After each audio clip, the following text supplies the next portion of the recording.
Shalom. Sekali lagi Shalom. Shalom. Allah kita dahsyat, amin. Beri kemuliaan bagi Tuhan kita Yesus Kristus. Puji Tuhan, kita bisa merayakan Paskah pada sore hari ini. Mari kita menyerahkan hati kita kepada Tuhan, pikiran yang tertuju kepada Tuhan pada sore hari ini. Mari kita bersatu teduh, berterima kasih kepada Tuhan. Kami memuji kebesaran-Mu ya Tuhan. Kalau kami boleh datang pada sore hari ini, bukan karena kuat dan gagah hebat kami, melainkan berkat kasih karunia-Mu bagi kami semua Tuhan. Terima kasih kami bersyukur Tuhan Yesus atas ibadah yang boleh kami laksanakan pada sore hari ini. Biarlah di hari Paskah ini kami boleh semakin hari semakin berkenan di hadapan Tuhan. Berkati ibadah kami dari awal pertengahan hingga sampai pada akhirnya. Menyerahkan semua di dalam tangan-Mu Tuhan. Biarlah kuat kuasa yang boleh bertata atas ibadah kami pada sore hari ini. Terima kasih Tuhan, terpujilah Engkau. Seberapapun kami yang hadir pada sore hari ini, itulah kerinduan kami di hadapan Tuhan. Dalam nama Yesus Kristus kami berdoa dan bersyukur. Haleluya. Amin.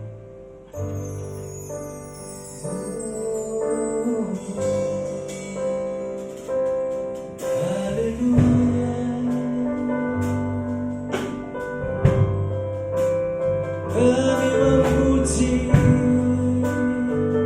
kebesaran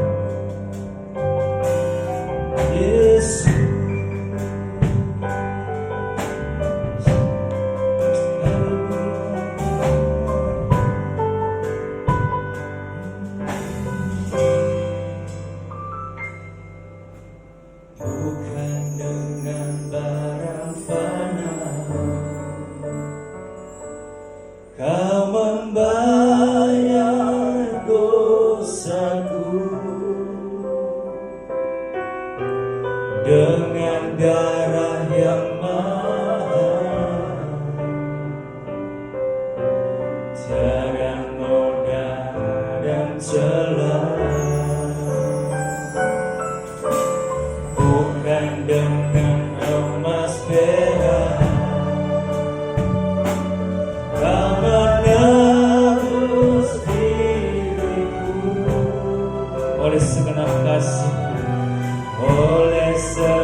Kita katakan sekali lagi, ku telah mati. Ku telah mati dan tinggalkan cara hidupku yang lama. Semuanya sia-sia dan tak berarti lagi. Hidup ini ku letakkan pada mezbah-Mu ya Tuhan. Jadilah padaku seperti yang Kau dan tinggalkan cara hidupku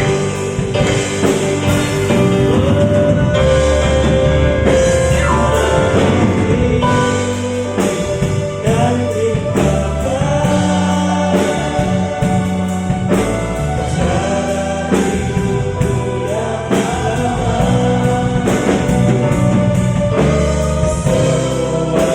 sia-sia dan tak berarti lagi. Hidup ini ku letakkan pada mezbah-Mu ya Tuhan. Haleluya. Jadilah padaku seperti yang Kau ingini. Jadilah padaku seperti yang Kau ingini. Jadilah padaku seperti yang Kau ingini. Mari kita sembah Tuhan. Mari kita puji Dia. Kita tinggikan nama Tuhan. Kita percaya bahwa Dia yang telah menebus kita, yang telah menyelamatkan kita. Bahwa kita orang berdosa yang tidak bisa menyelamatkan diri sendiri. Kita hanya bisa berharap kepada Tuhan yang berkorban, yang mati di atas kayu salib, yang rela mati, dan Dia bangkit untuk kemenangan kita. Dia naik ke surga untuk menyediakan tempat bagi kita semua. Haleluya.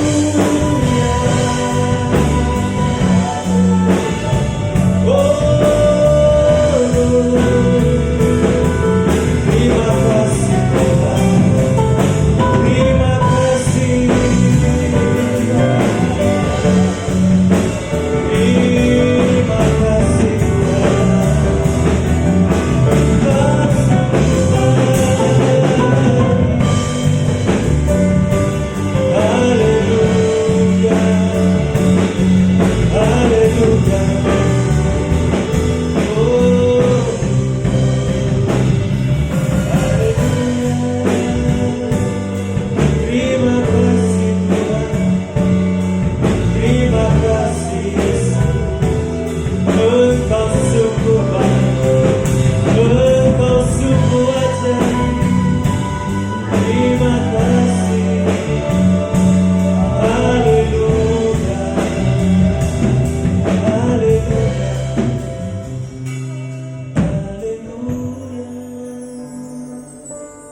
Kita percaya bahwa Tuhan telah berkorban bagi kita semua.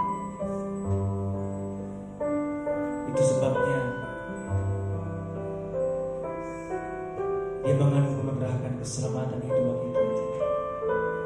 Dan kita mengakui di hadapan Tuhan, Tuhan kami orang berdosa di hadapan, yang tidak berdaya, yang tidak bisa menyelamatkan diri sendiri.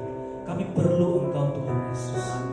Kami meletakkan semua di bawah mezbah, segala pergumulan kami, segala kelemahan kami. Tuhan hanya Engkau tempat jawaban kami. Kebangkitan-Mu memberikan kami kemenangan demi kemenangan itu. Terima kasih Tuhan untuk pengorbanan-Mu. Terima kasih Yesus.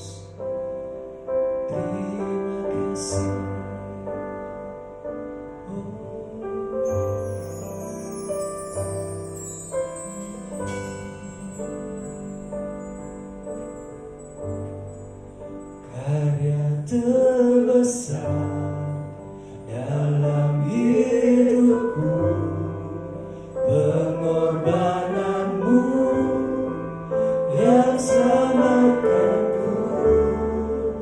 Engkaulah harta yang tak ternilai yang ku miliki dan ku hargai. Yesus Engkau bukan bukti.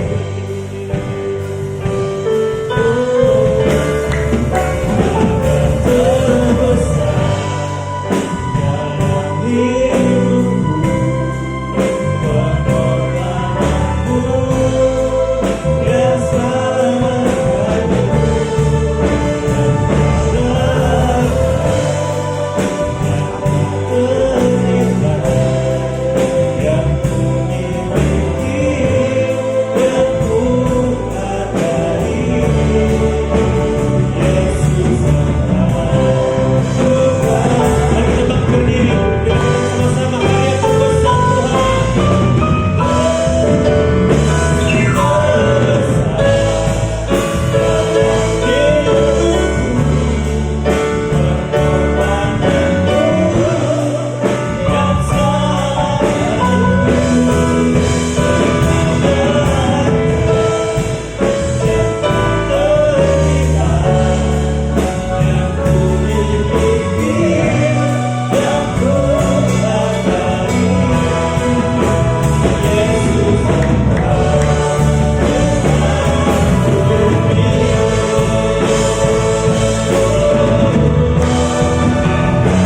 Yesus Engkau bukan.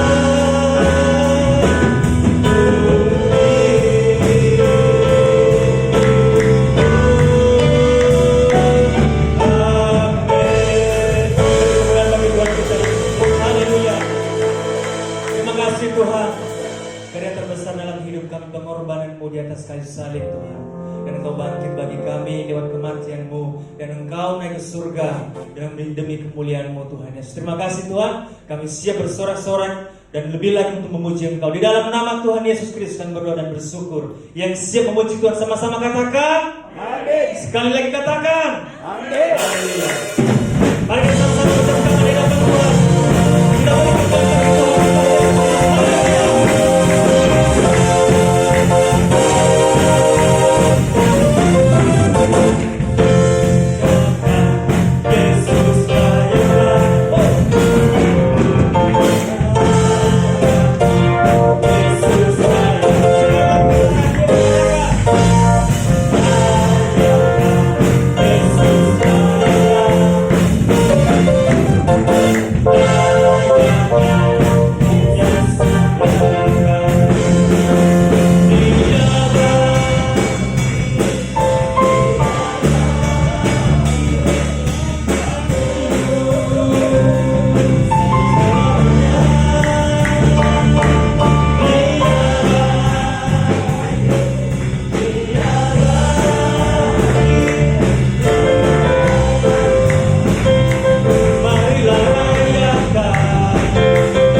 Haleluya. Masih semangat buat Tuhan?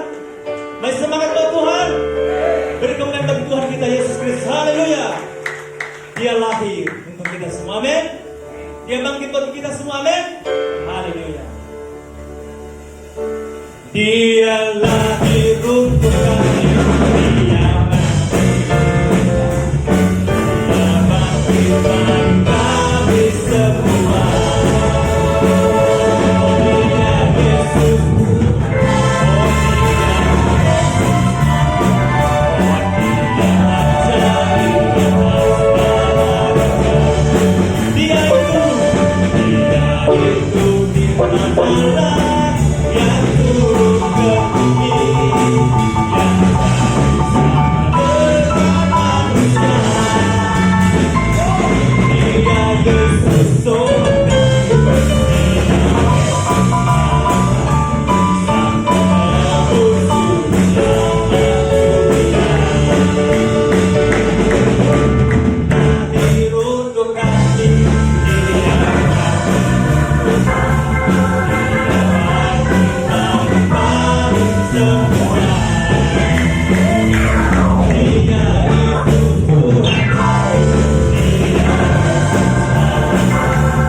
kasih Tuhan buat sukacita yang Kau berikan bagi kami.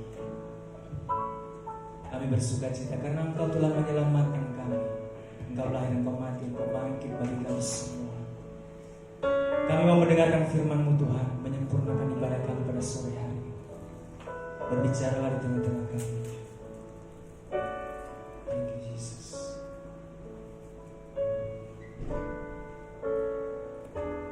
Nun di bukit yang jauh tanpa kayu salib, lambang untuk betapa jelas salib itu tempat Tuhan Maha Kudus menebus umat manusia.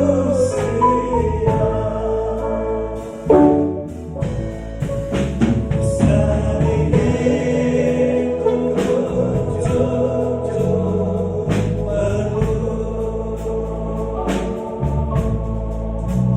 hingga tiba saat ajalmu. Salib itu menakut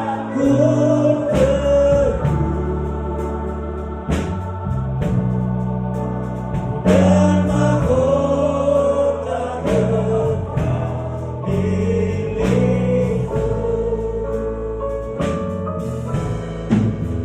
Ku setia tegak ikut jalan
Terima kasih ya Tuhan atas salib yang telah Engkau kerjakan dengan sempurna di atas bukit Golgota ya Tuhan. Penderitaan, kesengsaraan, kematian-Mu, bahkan kebangkitan-Mu memberikan kami suatu jaminan pasti akan keselamatan. Terima kasih atas segalanya ya Tuhan. Dan terima kasih atas kesempatan kami boleh datang untuk kami memuji dan memuliakan nama-Mu ya Tuhan. Layakkan dan kuduskan kami. Ampuni setiap dosa pelanggaran yang kami perbuat, baik kami yang sengaja maupun tidak sengaja, di setiap perkataan, perbuatan, pikiran, tindakan kami ya Tuhan. Kami manusia yang lemah. Ampuni dosa kami. Layakkan kami, khususnya kami yang akan mendengarkan firman-Mu pada sore hari ini Tuhan. Berikan Roh Kudus-Mu, urapi setiap kami, sehingga kami boleh dapat mengerti akan kebenaran firman-Mu, dan mampukan kami untuk dapat melakukannya di dalam kehidupan kami sehari-hari. Terima kasih ya Tuhan. Dan hanya di dalam nama Tuhan Yesus yang siap mendengarkan firman Tuhan, sama-sama katakan amin. Shalom, selamat sore Bapak Ibu Saudara. Puji nama Tuhan, kita boleh ada pada sore hari ini. Kita boleh sama-sama duduk beribadah. Kita boleh sama-sama merayakan Paskah. Ini semua karena anugerah daripada Tuhan. Tentunya kehadiran kita di sini bukan karena kekuatan ataupun kemampuan kita sebagai manusia, Bapak Ibu Saudara. Karena jujur, untuk dapat pergi beribadah itu bukan hal yang mudah, bukan hal yang gampang. Dan ini juga terjadi kepada setiap orang. Nggak peduli dia mau hamba Tuhan, nggak peduli dia mau jemaat, nggak peduli siapapun. Untuk kita bisa beribadah itu adalah anugerah. Untuk itu Bapak Ibu Saudara, pakai kesempatan kita beribadah pada sore hari ini. Pakai waktu yang Tuhan berikan.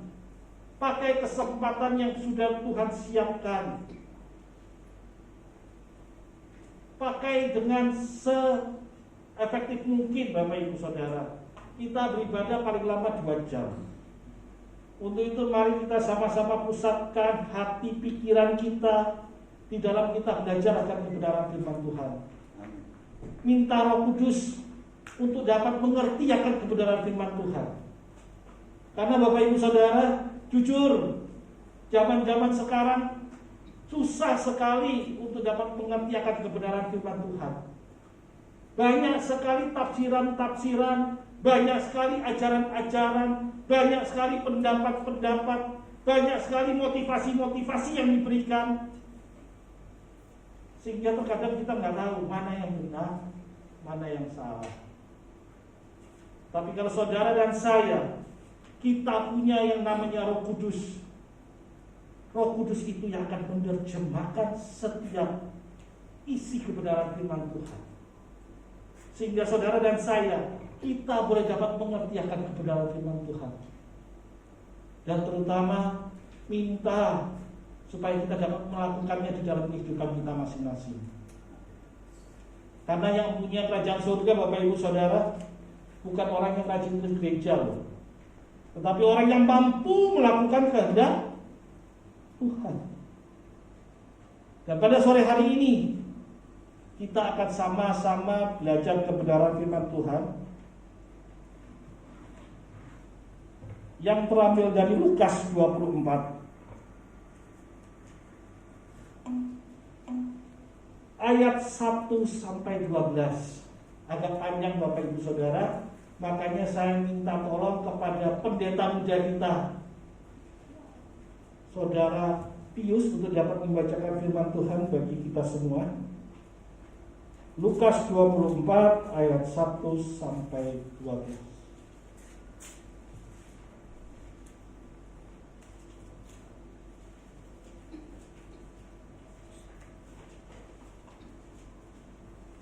Tampilkan, Pak. Tetapi pagi-pagi benar pada suatu hari pertama minggu itu mereka pergi ke kubur membawa rempah-rempah yang telah disediakan mereka. Mereka mendapati batu sudah terguling dari kubur itu. Dan setelah masuk mereka tidak menemukan mayat Tuhan Yesus. Sementara mereka berdiri termangu-mangu karena hal itu, tiba-tiba ada 2 orang berdiri dekat mereka memakai pakaian yang berkilau-kilauan. Mereka sangat ketakutan dan menundukkan kepala, tetapi kedua orang itu berkata kepada mereka, "Mengapa kamu mencari Dia yang hidup di antara orang mati? Ia tidak ada di sini, Ia telah bangkit. Ingatlah apa yang dikatakannya kepada kamu ketika Ia masih di Galilea, yaitu bahwa Anak Manusia harus diserahkan ke tangan orang-orang berdosa dan disalibkan dan akan bangkit kepada hari yang ketiga." Maka teringatlah mereka akan perkataan Yesus itu. Dan setelah mereka kembali dari kubur, mereka menceritakan semuanya itu kepada ke-11 murid dan kepada semua saudara yang lain. Perempuan-perempuan itu ialah Maria dari Magdala dan Yohana dan Maria ibu Yakobus, dan perempuan-perempuan lain juga yang bersama-sama dengan mereka memberitahukannya kepada rasul-rasul. Tetapi bagi mereka perkataan-perkataan itu seakan-akan omong kosong, dan mereka tidak percaya kepada perempuan-perempuan itu. Sesungguh pun demikian Petrus bangun, lalu cepat-cepat pergi ke kubur itu. Ketika ia menjenguk ke dalam, ia melihat hanya kain kapan saja. Lalu ia pergi dan ia bertanya dalam hatinya apa yang kiranya telah terjadi. Pada hari itu juga 2 orang dari murid-murid Yesus pergi ke sebuah kampung bernama Emmaus, yang terletak kira-kira 7 mil jauhnya dari Yerusalem. Dan mereka bercakap-cakap tentang segala sesuatu yang telah terjadi. Amin. Kelihatannya terlalu panjang ya, putusnya sampai di sungguh pun demikian Petrus. Tapi nggak apa-apa Bapak Ibu Saudara. Suatu peristiwa yang dicatat oleh Lukas yang menceritakan tentang kebangkitan Yesus. Saya yakin dan percaya bahwa semua yang ada di ruangan ini pasti sudah mendengar akan cerita ini. Betul ya? Siapa yang belum pernah dengar cerita ini? Semua sudah dengar. Mungkin ada yang pernah mendengar 10 kali, ada yang 20 kali, ada yang 30 kali, atau mungkin ada yang baru dengar bahwa hari ini adalah hari kebangkitan Yesus. Dan hari kebangkitan Yesus kita kenal dengan hari apa? Hari apa? Paskah ya Bapak Ibu Saudara. Paskah adalah sebenarnya sebuah tradisi yang dilakukan oleh bangsa Israel di Perjanjian Lama. Tradisi. Karena waktu itu bangsa Israel hendak keluar dari Mesir. Tuhan memberikan jalan kepada bangsa Israel supaya lepas dari jajahan bangsa Mesir dengan memberikan beberapa tulah, dan tulah yang terakhir adalah anak sulungnya meninggal. Disitulah terjadinya yang namanya Paskah. Tuhan memerintahkan kepada bangsa Israel untuk memperingati namanya hari keluarnya mereka dari bangsa Mesir. Karena pada waktu itu bangsa Israel harus keluar dengan cepat-cepat, dengan terburu-buru, sehingga mereka membuat roti tanpa ragi. Karena waktu yang sangat mepet. Dan hal ini menjadi tradisi sampai saat ini. Makan roti tanpa ragi. Karena kalau pada saat itu membuat roti dengan ragi, untuk menunggu roti itu menjadi mengembang akan membutuhkan waktu. Sedangkan untuk lari dari bangsa Mesir dibutuhkan waktu yang cepat. Dan hal ini ditetapkan Tuhan menjadi sesuatu yang harus dirayakan. Dan Paskah merupakan tradisi yang sangat-sangat menjadi suatu yang sangat-sangat dirayakan oleh bangsa Israel. Peringatan yang selalu dinantikan. Bahkan Yesus sendiri di malam terakhirnya dia sedang melakukan yang namanya peringatan Paskah.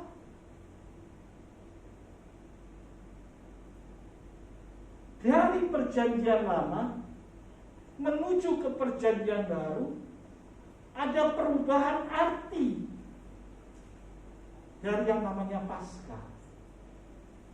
Tetapi itu bukan menjadi suatu masalah. Yang menjadi masalah adalah bagaimana pada saat ini saudara dan saya kita melihat memandang Paskah, hari kebangkitan Tuhan itu. Berapa banyak di dalam kehidupan kita saat ini kita lebih memandang hari Natal, betul ya?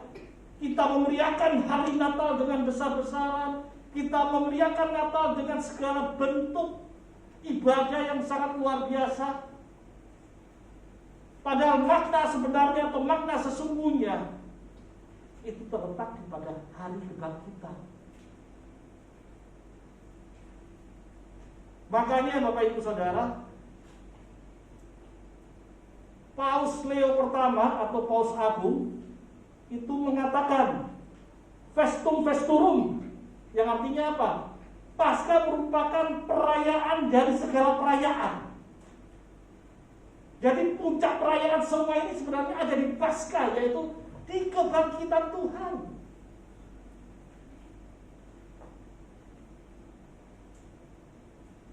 Seberapa besar saudara dan saya pada saat ini kita bisa memaknai hari kebangkitan itu? Kebangkitan bukan berarti kita melaksanakan dengan melakukan tradisi yang ada seperti telur Paskah. Betul ya? Sekarang udah nggak ada kelihatannya. Telur Paskah dihiasi, ada yang namanya kelinci Paskah, saling memberikan ucapan selamat Paskah. Makna dari Paskah bukan terletak kepada hal-hal yang begitu. Makna dari Paskah adalah bagaimana saudara dan saya kita bisa mengerti apa itu kebangkitan dari Yesus.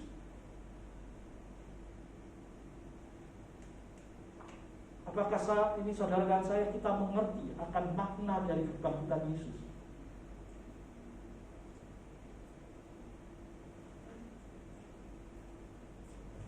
Kalau soal Yesus bangkit, semua orang di dunia ini pasti saya rasa tahu.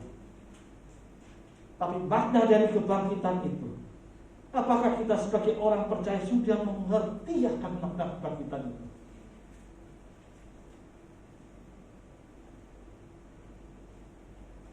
Kebangkitan Yesus mempunyai makna yang pertama Bapak Ibu Saudara, yaitu penggenapan janji Allah.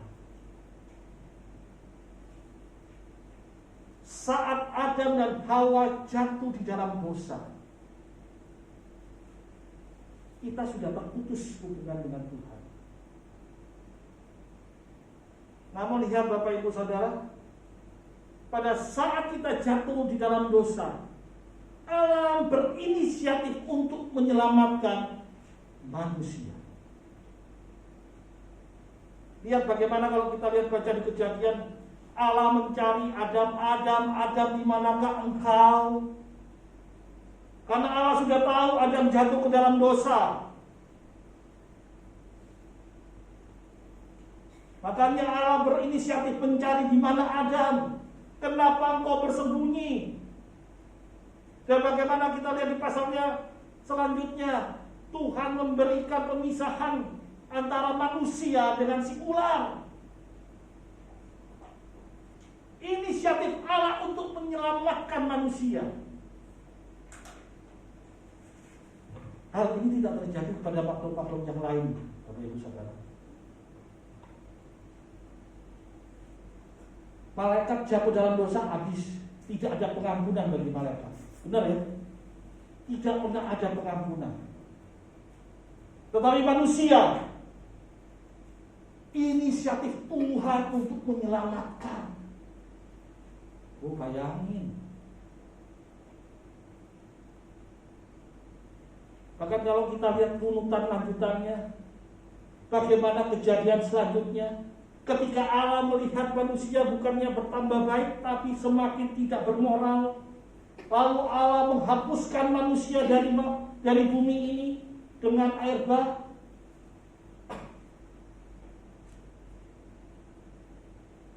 Allah ingin menyelamatkan manusia, ingin membuat manusia menjadi baik kembali. Tetapi yang namanya manusia, sekali dia jatuh ke dalam dosa, dosa ini merusak begitu ekstrimnya di dalam kehidupan manusia, sehingga dosa itu merusak pikiran,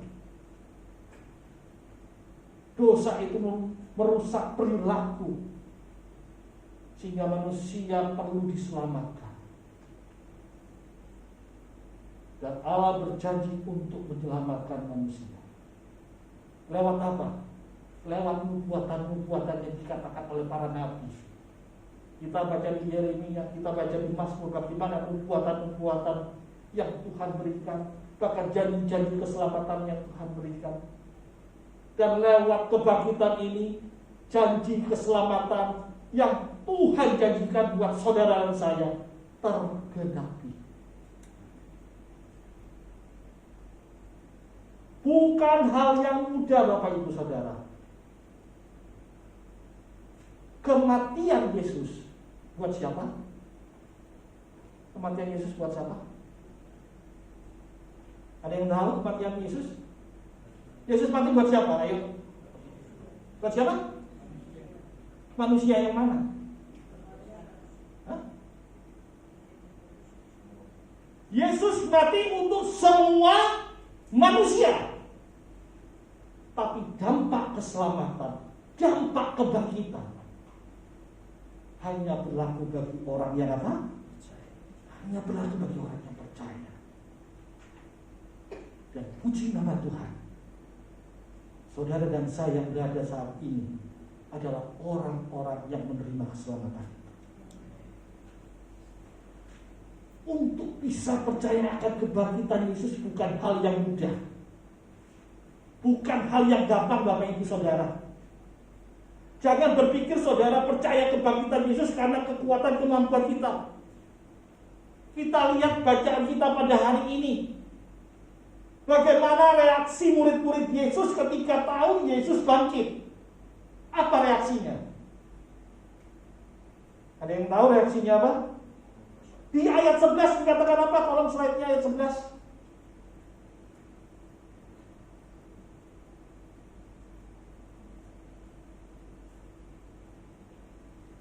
Tetapi bagi mereka adalah murid-murid Yesus, perkataan-perkataan itu seakan-akan apa? Omong kosong. Dan mereka tidak percaya kepada perempuan-perempuan itu. Perempuan-perempuan Maria Magdalena atau Maria Magdala datang. Yesus sudah bangkit. Respon daripada murid-murid, omong kosong. Betul ya? Gampang nggak percaya bahwa Tuhan Yesus sudah bangkit? Kurang apa murid-murid Yesus? Kedekatannya dengan Yesus sudah cukup. Mereka sudah melihat mujizat-mujizat yang Tuhan berikan. Betul ya? Sudah lihat. Bahkan Yesus pun sudah memberitahukan kepada murid-muridnya minimal 5 kali loh. Nanti begini ya, aku mati tapi pada hari ketiga aku akan bangkit. Itu dicatat di dalam Alkitab. Murid-muridnya sudah tahu. Sudah mengerti jalan ceritanya. Sudah mengerti endingnya. Tetapi pada saat hari kebangkitan itu, tidak ada murid-murid yang percaya. Wow, sedihnya Bapak Ibu Saudara.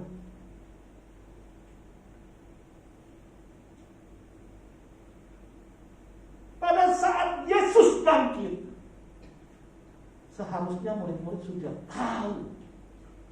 Betul ya? Harusnya mereka sudah kenal siapa Tuhannya.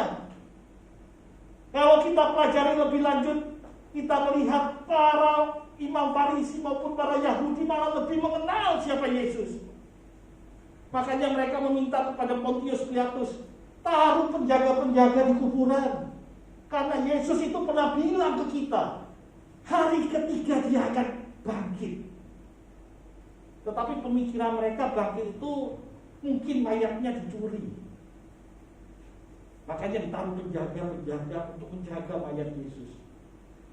Tetapi dari esensi dari perkataan Yesus itu, mereka selalu ingat bahwa hari ketiga, entah bagaimana caranya, Yesus pasti hilang. Mungkin dicuri, entah bagaimana, pokoknya hilang. Tetapi yang namanya murid-murid yang mempunyai kedekatan secara emosional, mempunyai kedekatan secara pengalaman spiritual, gak mampu menangkap pesan yang Yesus katakan, gak mampu bisa menerima akan kebangkitan Yesus.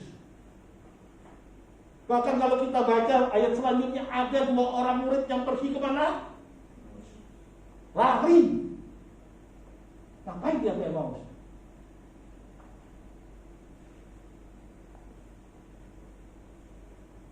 Menyedihkan nggak Bapak Ibu Saudara?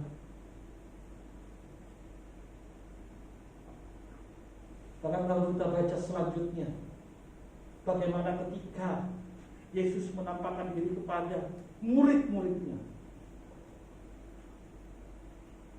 Lalu Thomas mengatakan apa di Yohanes?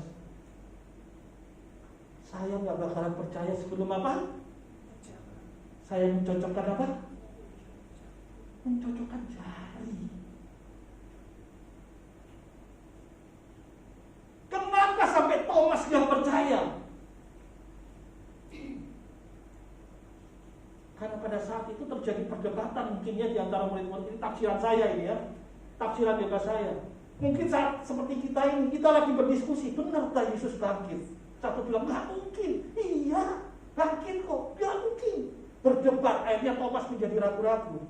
Ketika Yesus muncul, makanya dia bilang, sebelum saya mencocokkan tangan saya nggak akan percaya.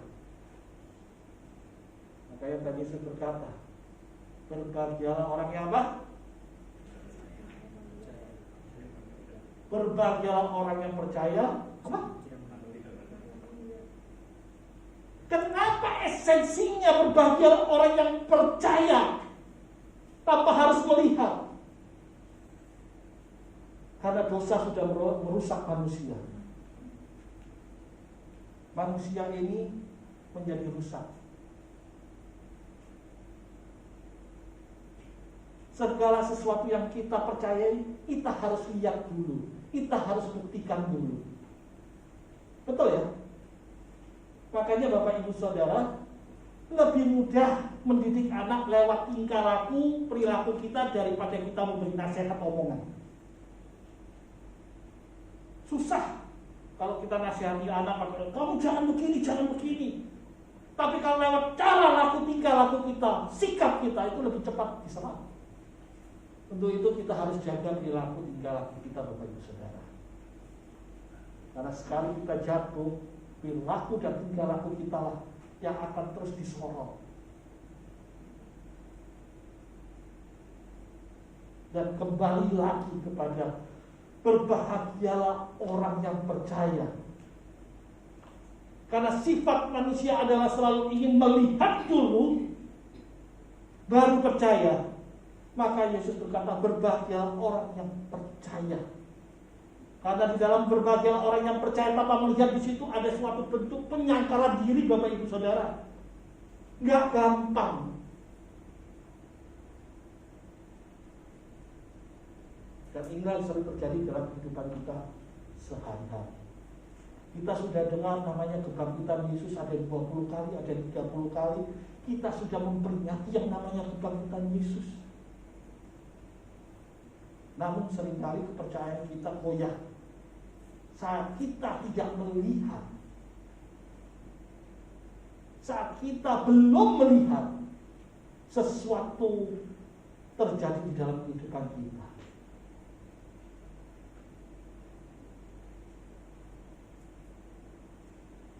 Bapak Ibu Saudara, lewat kebangkitan Yesus, janji Tuhan tergenapi.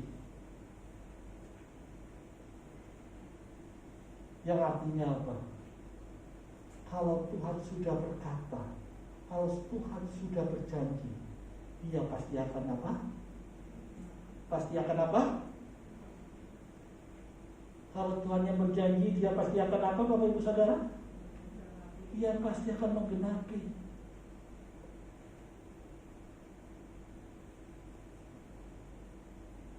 Janji Tuhan akan keselamatan sudah dipenuhi lewat kebangkitan Yesus. Ingat, masih ada janji lagi yang kedua, yaitu apa?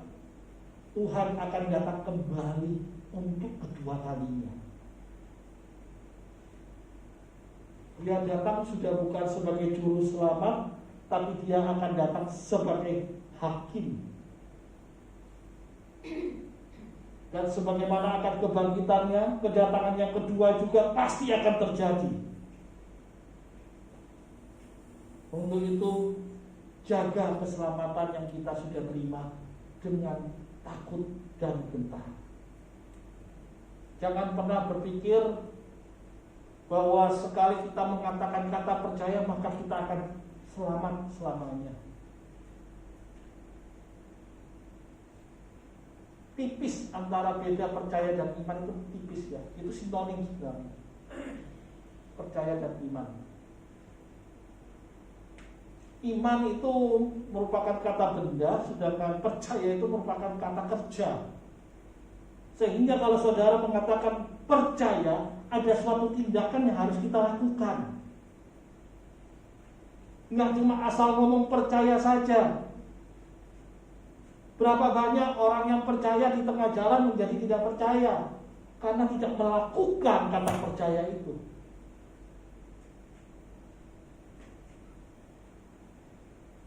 Kebangkitan Yesus memberikan makna buat saudara dan saya bahwa Tuhan sudah memenuhi janjinya, nubuatannya sudah tergenapi. Hati-hati dengan hidup kita, karena Yesus akan datang lagi untuk kedua kalinya, untuk menjadi hakim. Untuk itu jaga perilaku, perkataan, tindakan kita. Yang kedua, kedatangan Yesus adalah suatu wujud kemenangan atas maut. Kalau kita baca di 1 Korintus 15, hai maut di mana apa? Di mana apa? Di mana sengatmu? Kebangkitan Yesus mengalahkan sengat dari maut. Iblis hanya mampu memberikan ketakutan buat saudara dan saya. Iblis hanya mampu memberikan maut dan dosa buat saudara dan saya.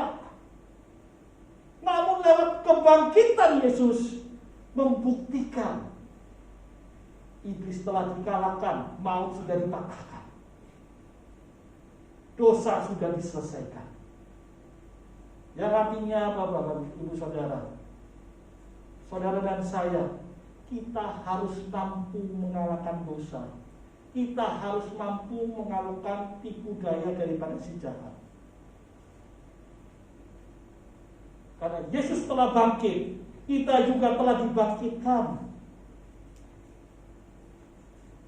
Jangan pernah mau ditipu, dibodohi oleh si jahat lagi. Jangan pernah mau kita dibodohi, jatuh ke dalam dosa lagi. Seringkali di dalam kehidupan ini, saat kita mengalami pergumulan hidup, mengalami permasalahan hidup, gampang dan mudah sekali kita diperdaya, ditipu oleh si jahat. Dan ini terjadi di dalam setiap manusia. Gampang, mudah sekali ditipu. Lewat kebangkitan Yesus membuktikan bahwa seharusnya saudara dan saya menerima kuasa yang sama. Kita sanggup untuk mengalahkan dosa. Kita sanggup mengatasi segala tipu daya, pucuk rayu dari si jahat untuk berbuat dosa. Itulah makna dari kebangkitan Yesus. Dan makna yang ketiga, lewat kebangkitan Yesus merupakan dasar iman percaya kita. Tanpa adanya kebangkitan, percuma iman percaya kita. Dengan kebangkitan Yesus membuktikan bahwa Yesus adalah benar-benar Tuhan. Dengan kebangkitan Yesus menunjukkan bagaimana Yesus itu adalah Tuhan yang sejati, bukan seperti yang dikatakan orang. Banyak yang percaya kepada Yesus, tetapi mereka mengatakan Yesus adalah Nabi. Beda, Yesus adalah Tuhan. Dan kebangkitannya adalah dasar iman percaya kita bahwa Yesus adalah Tuhan. 3 hal ini harus kita maknai dengan benar di dalam kehidupan kita. Sehingga ketika saudara dan saya kita sanggup memaknai akan kebangkitan Yesus, maka akan terjadi suatu perubahan Bapak Ibu Saudara. Kalau saudara percaya akan kebangkitan Yesus, maka harus ada perubahan di dalam kehidupan kita. Kita lihat bagaimana murid-murid Yesus. Ketika mereka sudah mengerti akan makna kebangkitan Yesus, terjadi perubahan besar di dalam kehidupan murid-murid Yesus.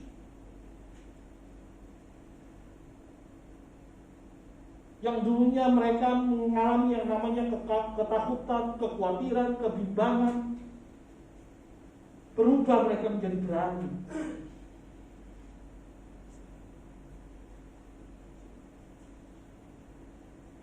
Kenapa murid-murid Yesus mengalami suatu miss di dalam mengenal Yesus? Mengapa murid-murid Yesus tidak mampu mengenal siapa Yesus? Hal ini sering terjadi dalam kehidupan kita.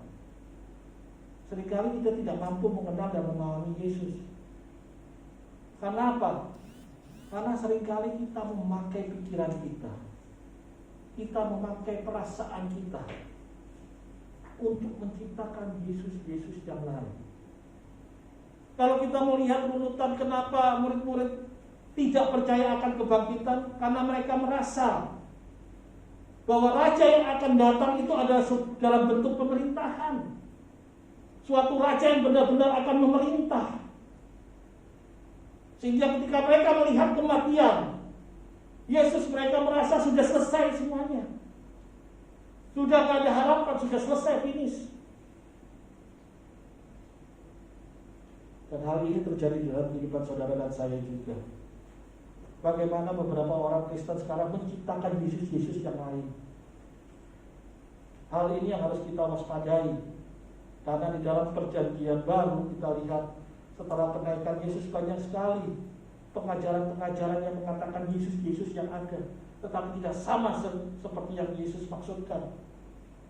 Ini sangat berbahaya. Bagaimana kita melihat pada saat ini kita diajarkan tentang pengajaran-pengajaran bagaimana Yesus pasti akan membuat menjadi kaya, bagaimana Yesus sudah mati makanya namanya anugerah itu akan berlaku terus, atau kita sering mendengar dengan kata hyper grace. Hati-hati Bapak Ibu Saudara. Makna dari kebangkitan Yesus seharusnya membawa dampak perubahan di dalam kehidupan saudara dan saya. Lewat kebangkitan Yesus membuat saudara dan saya seharusnya lebih mengenal dan memahami siapa Tuhan kita. Lewat kebangkitan Yesus ada terjadi suatu perubahan. Kalau hidup saudara belum berubah, berarti ada something wrong, ada sesuatu yang salah. Berubah ini bukan berarti berubah dalam segi ekonomi ya Bapak Ibu Saudara ya. Berubah ini adalah karakter kita yang berubah. Kalau dulunya mungkin saudara melakukan hal-hal yang buruk, lewat kebangkitan Yesus seharusnya dapat mengubah hidup kita menjadi lebih baik. Perbuatan-perbuatan lama kita sudah berlalu, sudah mati, kita bangkit menjadi manusia yang baru. Itulah yang harus terjadi di dalam kehidupan saudara dan saya. Terjadi perubahan makna tujuan hidup. Mungkin sebelum kita mengerti akan kebangkitan Yesus, tujuan hidup kita nggak tahu buat apa kita ada di dunia ini. Apakah saudara tahu untuk apa saudara ada di dunia ini? Tahu? Sekarang yang menjadi pertanyaan, apakah enak tinggal di dunia ini, Bapak Ibu Saudara? Enak gak? Hah? Siapa yang setuju enak tinggal di dunia ini? Enak ya Pak? Enak ya? Enak. Wow. Kalau kita pikir-pikir Bapak Ibu Saudara, hidup di dunia ini kita mempunyai limit umur, batasan umur. Di dalam hidup ini selalu hidup dipertemukan dengan masalah, betul ya? Dengan penderitaan, dengan kesengsaraan. Di dalam kehidupan ini kita dipertemukan dengan sakit penyakit, kita dipertemukan dengan kesedihan, kita dipertemukan dengan kesengsaraan, kekecewaan. Terus apa enaknya kita tinggal di dunia?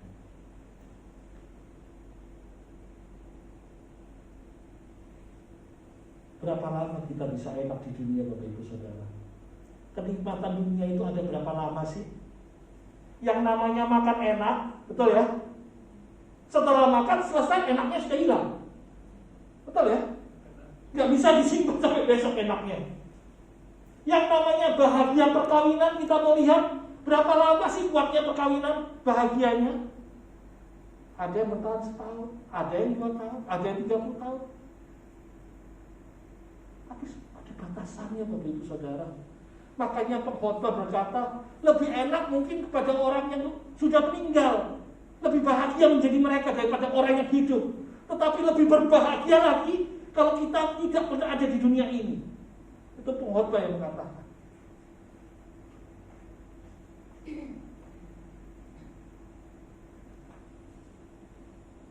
Hidup kita sebenarnya untuk apa? Waktu berjalan terus, berjalan cepat Bapak Ibu Saudara, nggak ada yang bisa ngerem. Benar ya? 1 hari, 2 hari, 3 hari, 4 hari, 5 hari, berulang ke bulan, bulan berulang ke tahun, tahun berputar, setahun, 2 tahun, 3 tahun, 4 tahun, nggak merasa sudah 60, 70 tahun, 80 tahun berangkat. Itu ya, itu nama manusia ini, logika. Dan nggak ada yang bisa ngerem. Apa tujuan kita di dunia ini? Apakah tujuan kita hanya untuk memenuhi dunia saja, supaya manusia tambah lebih banyak? Apakah tujuan kita hidup di dunia hanya begitu saja?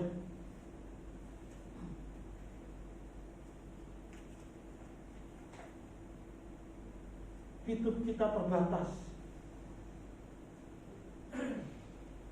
Lewat kebangkitan Yesus, Yesus memberikan harapan buat saudara dan saya. Apa harapannya? Hidup yang kekal. Betul ya?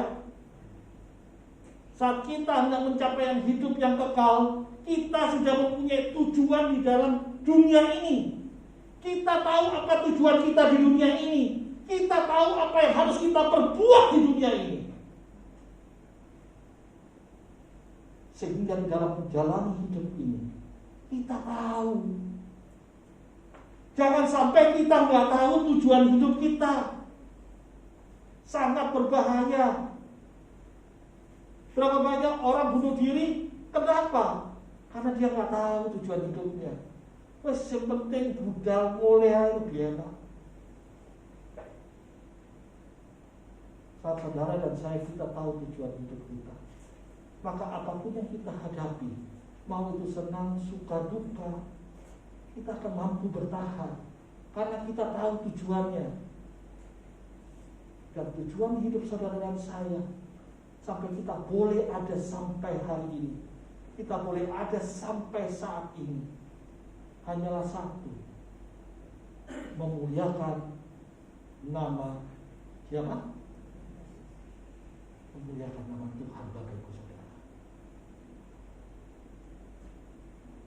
Kita sudah tahu Yesus sudah bangkit, dan kita ditempatkan di dunia ini hanyalah untuk memuliakan nama Tuhan.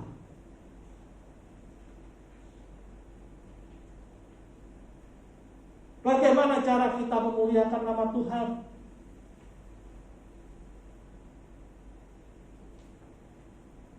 Apakah semua harus jadi pendeta? Apakah semua harus jadi gembala?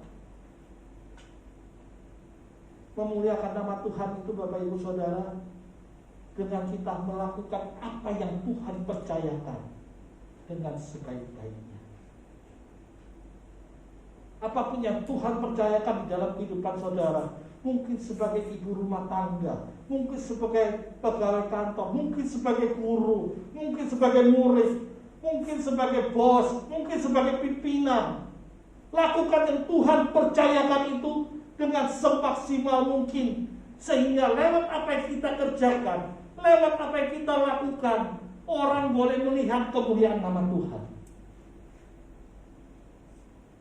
Itulah yang harus kita lakukan di dalam kehidupan ini.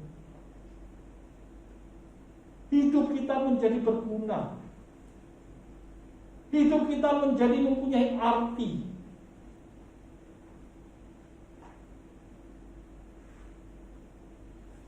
Berapa banyak Bapak Ibu Saudara orang yang bingung, bagaimana cara memuliakan Tuhan ya? Apa saya harus belajar musik atau bagaimana? Muliakan Tuhan dengan hartamu, muliakan Tuhan dengan kemampuanmu, muliakan Tuhan dengan talentamu. Banyak cara untuk memuliakan nama Tuhan, Bapak Ibu Saudara. Dan sudah bukan menjadi rahasia umum, Bapak Ibu Saudara, kalau kita lihat di Perjanjian Baru, Tuhan Yesus pun menerima yang namanya bantuan daripada orang-orang kaya. Betul ya? Kalau Bapak Ibu baca yang namanya Maria Magdalena atau Maria Magdala yang datang ke kubur Yesus, itu adalah perempuan yang mempunyai taraf hidup sosial yang cukup tinggi, sehingga dia membantu Yesus pelayanan lewat hartanya. Jadi tidak semua harus melayani Tuhan. Melayani Tuhan bisa lewat harta, bisa lewat kemampuan, bisa lewat segala daya apa yang kita punya.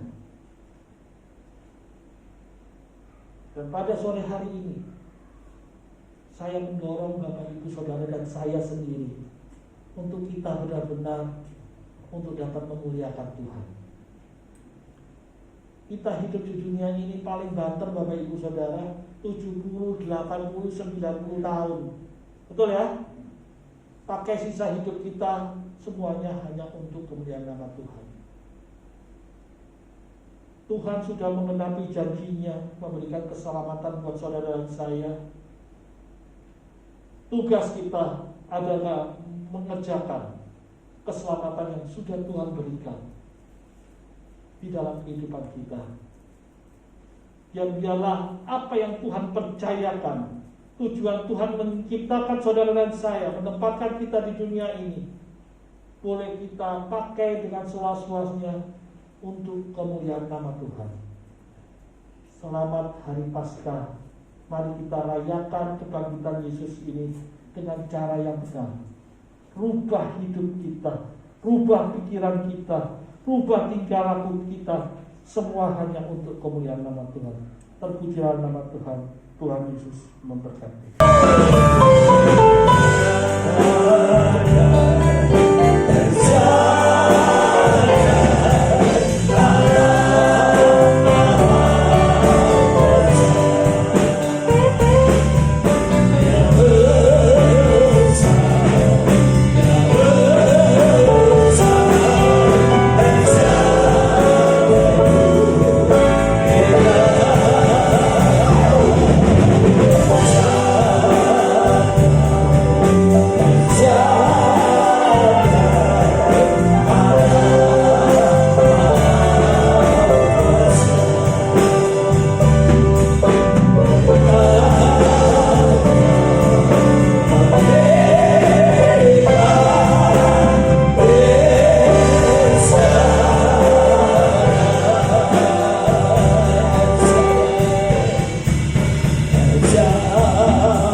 kami sangat bersyukur kalau kami boleh mengakhiri ibadah kami pada malam hari ini.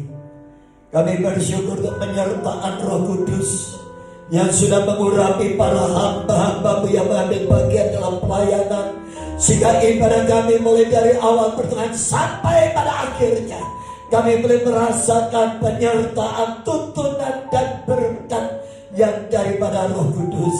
Terima kasih Bapa. Terima kasih buat para pemain musik, para singer WL, penerima jemaat kolektan, petugas LCD. Kami mengucap syukur Tuhan karena Engkau sudah memberkati kami, juga hamba-Mu Bapak Pendeta Sonier yang sudah menyampaikan kebenaran firman-Mu di acara kebangkitan Kristus dari kematian. Bila firman-Mu saat pada malam hari ini akan meneguhkan iman percaya kami, bahwa kami bukan menyembah Allah yang mati, tetapi kami menyembah Allah yang hidup, yang kami kenal di dalam nama Tuhan Yesus Kristus. Terima kasih Bapa, Engkau sudah mengalahkan kuasa maut, supaya Engkau dapat menganugerahkan kepada kami kebangkitan dan hidup yang kekal. Terima kasih Bapa, Engkau sudah menyelesaikan masalah dosa yang menjadi ikatan bagi sebanyak manusia. Namun Engkau sudah membebaskan kami dari segala ikatan dosa yang menguasai kehidupan kami, jika kami boleh menjadi manusia-manusia yang dimerdekakan oleh karena kematian dan kebangkitan Kristus. Terpujilah nama-Mu Bapa. Kami sungguh mengucap syukur dan kasih setia-Mu. Sebentar jemaat-Mu akan pulang ke rumah mereka masing-masing. Hamba berdoa penyertaan-Mu sempurna atas mereka. Mereka datang dengan penuh sukacita. Mereka datang Tuhan dengan penuh kerinduan untuk menyembah memuji Tuhan. Mereka pulang dalam anugerah penyertaan perlindungan-Mu Tuhan, sehingga mereka sampai di rumah dengan selamat dan tidak turun hujan dalam nama Tuhan Yesus. Terpujilah nama-Mu Bapa di surga. Engkau memberkati seluruh sidang jemaat Tuhan. Kesehatan mereka diberkati, dilindungi, dan Tuhan menjauhkan dari segala sakit penyakit. Tuhan memberkati semua jemaat dengan penuh sukacita dan damai sejahtera. Berkat-Mu senantiasa melimpah atas kami. Terima kasih Bapa. Terpujilah nama-Mu kekal selama-lamanya. Jemaat yang dikasihi Tuhan, angkat kedua tangan-Mu. Sekarang setelah Kau menyelesaikan ibadah ini, pulanglah ke rumah saudara masing-masing. Terimalah berkat anugerah damai sejahtera yang daripada Allah Bapa di surga, kasih dalam Tuhan kita Yesus Kristus, serta persekutuan penghiburan, kekuatan, penyertaan daripada Allah Roh Kudus akan senantiasa menyertai perjalanan hidupmu, memberikan kekuatan di dalam kau lemah, memberikan penghiburan di dalam kau sedih, memberikan kesembuhan di dalam kau sakit, memberikan berkat di dalam engkau kekurangan, memberkati engkau dan memberikan engkau jalan keluar dalam setiap persoalanmu, karena sesungguhnya kasih setia Tuhan tidak pernah meninggalkan engkau. Mulai hari ini, apa yang kau kerjakan dengan kedua tanganmu dibuat Tuhan berhasil. Dan nama Tuhan dipermuliakan dalam hidupmu, dalam rumah tanggamu, dalam usahamu, dalam pelayananmu. Nama Tuhan dipermuliakan. Di dalam nama Bapa, Putra, dan Roh Kudus. Di dalam nama Tuhan Yesus Kristus, engkau diberkati. Haleluya. Saudara yang percaya kau pulang diberkati Tuhan, katakan amin. Amin. Tuhan memberkati.